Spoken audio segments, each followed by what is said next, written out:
I panonitia ngā whakaritenga mo te whakataetai kapahaka o ahi treiria i ngā rangi whakatānei nā te mā hora haeretanga o te mate karauna.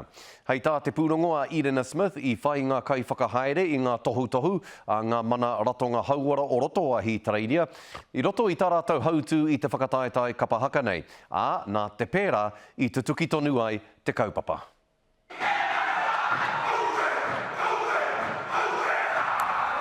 E haka tonu ana I raro I ngā mataratanga. We've got hand sanitisers, we've got face masks, we've got gloves for people to use and encourage people to frequently wash their hands, and we're trying to make the best that we can with the situation that we have.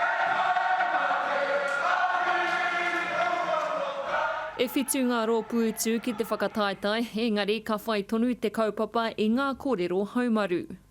I tae mai te pānui I te minita hauara o ahi tairia ki te rōpū whakahaere, ka whakaiti rā ngā huihuinga tangata, I te rimarau tāngata, nō reira I panoni ngā whakaritenga mo te hui nei, nō reira e mihi ana rā ki te rōpū whakahaere, nā rungi I a rātou nei matāratanga ki te kaupapa. E ai ki ngā kai whakahaere anō ko tētahi atu take I whakatere ake I te whakahaere me te mutu o ngā mahi, kia hoke wawe atu ngā kai whakawā me ngā mana nui o Aotearoa ki te wā kāinga, I mua I te wā ka tīmata ngā ture noho wehe. Heoi nō te rā nei ka tai mai te pānui mai te tari a te minita whakawhanake Māori Ananaia Mahuta e ki ana. Ahakoa I hoki mai ia ki te wā kāinga nei I te pōhātarei.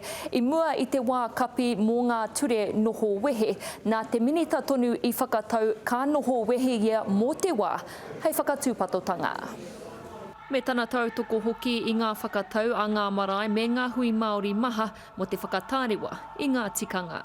Kua whakapuare te whakaro I ngā kai whakawā.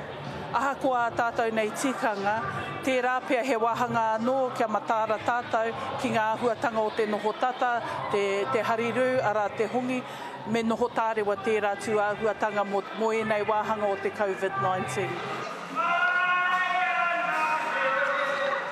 Ko Aotea te whakataetai ārohe e kainamu mai nei, ka hui te rōpū whakahaere a te pōnei ki te kōrero I te take nui nei. Irena Smith, Te Karere.